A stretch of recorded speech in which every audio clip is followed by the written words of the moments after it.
నమస్తే, నేను మీ Gopi. Welcome back to our channel. ఈరోజు మనతో వచ్చరికి సీనియర్ జర్నలిస్ట్ జగదేవ్ గారు ఉన్నారు. సార్ నమస్తే. సార్ నమస్తే సార్. కేంద్రంలో ఇప్పుడు అధికారం రావడానికి ముఖ్య పాత్ర పోషించింది టీడీపీ కూడా ఒకటి.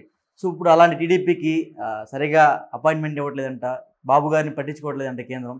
అంటే అమరావతికి నిధులు అడుగుతున్నా సరే నిధులు ఇవ్వట్లేదంట. సో ఇంకా నిధులు ఇవ్వకుండా ఇంకా రాష్ట్రాన్ని ఏ విధంగా అభివృద్ధి చేస్తారంటారు కేంద్రం? మీకు వచ్చిన ఈ వార్త ఏదైతే ఉందో అది ఎలా వచ్చిందని తెలియదు, కానీ నాకున్న ఇన్ఫర్మేషన్ అయితే చెప్తాను. మోదీ గారు తన యొక్క సన్నిహితులతో అన్న మాట ఆల్రెడీ వార్త బయటకు వచ్చిన అంశం ఏంటంటే, చంద్రబాబులో చాలా మార్పులు చూశాను, చంద్రబాబులాగా నిజంగా మనం అట్లా పరిపాలన చేయగలిగితే లేదా అతనిలా బిహేవ్ చేయగలిగితే ఖచ్చితంగా ఎన్డీఏలో ఉండే మిగతా భాగస్వాములు ఎవరు కూడా ఇబ్బంది పడరు, అంత సామరస్యంగా వెళ్ళిపోతుంది, నిజంగా అలా మనం అలవాటు చేసుకోవాలి అని మోదీ గారు తన సన్నిహితులతో అన్నారంట. ఏమిటి అంశం? మీరన్న పాయింట్కి వస్తున్నారు. చంద్రబాబు నాయుడు గారికి అపాయింట్మెంట్ ఇవ్వకపోవడం కాదు, ఈయన వెళ్ళి కలుస్తున్నారు. నిన్న కూడా మీరు చూడొచ్చు, జగన్మోహన్ రెడ్డి గారు గత ముఖ్యమంత్రిగా ఉన్నప్పుడు వెళ్ళినప్పుడు చూస్తే వాళ్ళకి దండాలు పెట్టేసి అన్ని చేసినా కూడా ఇలా షేక్ హ్యాండ్ ఇదే ఉంది. బట్ బాబు గారు వెళ్తే ప్రతి ఒక్కరు కూడా ఆలింగనం చేసుకుంటున్నారు. గత ప్రభుత్వంలో ఎవరైనా గత ముఖ్యమంత్రికి ఆలింగనం చేసుకున్న సందర్భాలు చూసారా మీరు? చూడలేదు. రాజ్నాథ్ సింగ్ కానీ, నడ్డా గారు కానీ, అమిత్ షా గారు కానీ, మోడీ గారు కానీ కీలకమైన వ్యక్తులు వాళ్ళేగా అధిష్టానంలో. నెక్స్ట్ మేబీ ఈయన వయసులో పెద్దవాడు కాబట్టి ఆ స్థాయి గౌరవిస్తున్నాను కూడా మీరు అనుకోవచ్చు. అయితే మీరు అన్నట్టు ఎన్డీఏ కూటమిలో బీజేపీ తర్వాత అత్యంత మెజారిటీ ఉన్న పార్టీ ఏదైనా ఉందంటే అది జేడీయూ, నితీష్ కుమార్ గారు. నెక్స్ట్ ఎవరిది ఉంది? టీడీపీయే ఉంది 16 సీట్లతో కదా. బట్ జేడీయూ ఈ పాటికే కుంపట్లా తయారైంది. ఎట్లాగా? మొన్న దానికి సంబంధించిన ఒక యువ హీరో ఎంపీ అయ్యాడు కదా, ఆయన మాకు స్పెషల్ స్టేటస్ కావాలి, మేమంటే ఏం చూపిస్తాం అని మాట్లాడటం, నితీష్ కుమార్ గారు కూడా సెగ తగిలించడం, మాకు స్పెషల్ ప్యాకేజ్ కావాలి, స్పెషల్ స్టేటస్ కావాలి అనడం, మేము లేకపోతే మీ గవర్నమెంటే లేదని చెప్పి ఇండైరెక్ట్ బ్లాక్మెయిల్ చేయడం, ఇవన్నీ చేస్తున్నారు. బట్ ఈయన రెండు కేంద్ర మంత్రి పదవులతో కాముగా ఊరుకున్నాడు. మళ్ళీ ఏమి లొసుకులు లేవు. స్పీకర్కి కూడా పోటీ మీరు ఉండాలి, మీరు ఎవరైనా పెడతారనంటే స్పీకర్కి కూడా నో అని చెప్పాడు. ఎన్డీఏ కన్వీనర్గా గతంలో మీరు ఉన్నారు కాబట్టి, కన్వీనర్ నథింగ్ బట్ ప్రెసిడెంట్గా ఉన్నారు కాబట్టి ఆ నేమ్ అలా పెట్టారు, కానీ ప్రెసిడెంట్ హోదా అది. ఇప్పుడు కూడా మీరే ఉండి మీరెందుకు ప్రధాని కాకూడదు అని కూడా ఒకనొక సందర్భంలో మాటలు కూడా వచ్చాయితే ఈయన దాన్ని సున్నితంగా తిరస్కరించాడు. ఇప్పుడు ఈయన టార్గెట్ ఏంటి? రాష్ట్రాన్ని గాడిలో పెట్టడం. గత 5 ఏళ్లలో గత 5 ఏళ్ళు కాదు, అంతకుముందు 5 ఏళ్ళు 14 నుంచి 19 వరకు ఏదైతే మీరు మాకు శాంక్షన్ చేశారో, ఏవైతే మీరు మాకు గ్రాంట్ చేశారో అవి ముందు రిలీజ్ చేయండి చాలు. మాకు కొత్తగా మేము అడగట్లే, ముందు అవి రిలీజ్ చేస్తే అవితో పాటు ముందు సెటరేట్ చేసుకోవడానికి మాకు టైం పట్టేలా ఉంది. ఈ రెవెన్యూ జనరేట్ అంటారా? మేము ఇంకా రకరకాల కంపెనీలని వీళ్ళని రిక్వెస్ట్ చేసుకొని మేము వాళ్ళకి ల్యాండ్ అలాట్ చేసి వాళ్ళకి అవసరమైన సదుపాయాలు, వాళ్ళకి అవసరమైన డాక్యుమెంటేషన్ అన్నీ మేము చేస్తాం.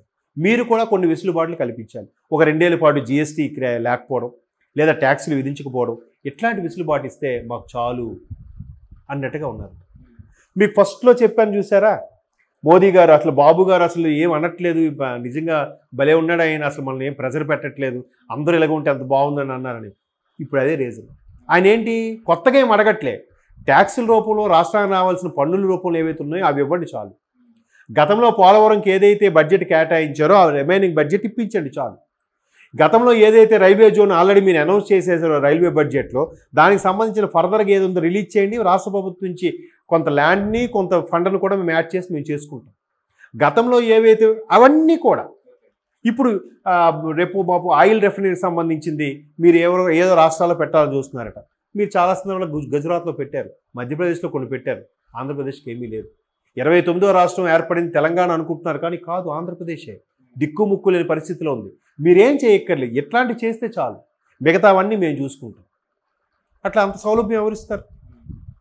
అలాగా వెళ్లకుండా నిన్న వెళ్ళినా కూడా ఎట్లాంటి మాట్లాడొచ్చారు కాబట్టి ఈయనేంటి ఎక్కువసేపు స్పెండ్ చేయట్లేదు, అపాయింట్మెంట్ ఇవ్వలేదా, అందుకే వచ్చాడు అన్నట్టుగా వార్తలు వస్తే వచ్చిండొచ్చు. కానీ ఈయన అసలు ఉద్దేశం ఎందుకు? ఈయన మైండ్ ఎంతసేపు సెట్ చేయాలనే కాన్సెప్ట్లోనే ఉన్నాడు. అండ్ మోర్ ఓవర్ వైసీపీ ఓడిపోయిన వైసీపీ కార్యకర్తలు రివర్స్ ర్యాగింగ్ స్టార్ట్ చేశారంట ఊర్లలో, తెలుసా మీకు? స్థానిక ఎమ్మెల్యే దగ్గరికి వెళ్ళి కలవడం, అయ్యా మేము ఇప్పుడు గవర్నమెంట్ లేదు కాబట్టి మమ్మల్ని మా మీద మీ కార్యకర్తలు జులుం ప్రదర్శించే అవకాశం ఉంది, మీరే మమ్మల్ని కాపాడాలని చెప్పి కలిసి బయటకు వచ్చి ఏం చెప్తున్నారట, ఎమ్మెల్యే గారు మాకు పిలిచి బెదిరించారు, మాకు డబ్బులు అడిగారు, టీడీపీ కార్యకర్తలతో కొట్టిస్తాం చంపిస్తాం అంటున్నారని చెప్పి రిక్వెస్ట్ చేసుకొని పోయి బయటకు వచ్చి అట్లా మేకపోతు గాంభీర్యం ప్రదర్శిస్తున్నారు. ఇది కార్యకర్తలు తట్టుకోలేకపోతున్నారు. అయినప్పటికీ బాబు గారు ఏమంటున్నారు, కవ్వింపు చర్యలు మీరు పట్టించవద్దు, రెచ్చగొడితే రెచ్చిపోవద్దు, ప్రభుత్వం మందు ఉంది, మీరేం భయపడదు. ఎందుకు కాసేపు వాళ్ళు ఏదో ఓడిపోయిన దీంట్లో పిచ్చి పిచ్చిగా ఏదో మాట్లాడుతున్నారు, అవునండి కాస్త టైం తీసుకోండి, ఇంకా నెల రోజులు కూడా అవ్వలేదుగా, ఆగండి అని చెప్పి బుజ్జగిస్తున్నారు. కానీ కుర్రోళ్ళు ఆగరుగా, కుర్రోళ్ళు వెళ్ళి ఎమ్మెల్యే అడుగుతున్నారు, ఎమ్మెల్యే వచ్చి బాబు గారిని ఆగు అని శాంతం చేస్తున్నారు. నిన్న కొన్న కూడా ఒక ఎమ్మెల్యే ఏమన్నారు, అరే ఒక ఎమ్మెల్యేగా నేను తీసుకోవాల్సిన నిర్ణయాలు కూడా తీసుకోలేనా, మీరే చెప్పారు కదా ఏదో న్యూస్లో వచ్చిందని. మరి ఆ కుర్రోళ్ళకి ఆవేశం ఉంటుంది, బట్ ఆయన ఆలోచన విధానం అది కాదు కదా, అనుభోజ్యంతో వచ్చిన ఆలోచన. అరే ఎంతకని ఎగిరెగిరి పడతారయా, అత్తే ఎగిరెగిరి పడిన పురుగు అగ్గిలో పడిందంట లాస్ట్లో, అక్కడ అగ్గి ఉంది ఎగురుతూ. అట్లాగా ఎందుకు అట్లా ఇది అవుతారు? మనం ప్రస్తుత టార్గెట్ రాష్ట్రాన్ని ఒక గాడిలో పెట్టాలి.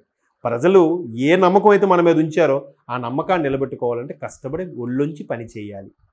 రోజుకి 16 నుంచి 18 గంటలు కష్టపడాలి. కాబట్టి ఇవన్నీ పట్టించుకోవాలే ఉద్దేశంలో లేడు ఆయన. లేదంటే ఆడ తప్పు చేసాడు. చాలామంది ఏమంటున్నారు, వీళ్ళకి శిక్షించకపోతే వీళ్ళు ఇంకా రెచ్చిపోతారు అని అంటున్నారు. నిజమే, కానీ వాళ్ళు ఏమంటారు, శిక్షిస్తే కక్ష సాధిస్తున్నారు అంటున్నారు, వాళ్ళు చేసినవన్నీ మర్చిపోయి. కాబట్టి అన్ని రకాలుగా సానుకూలంగా సామరస్యంగా ముందుకెళ్తున్నాడు ఆయన.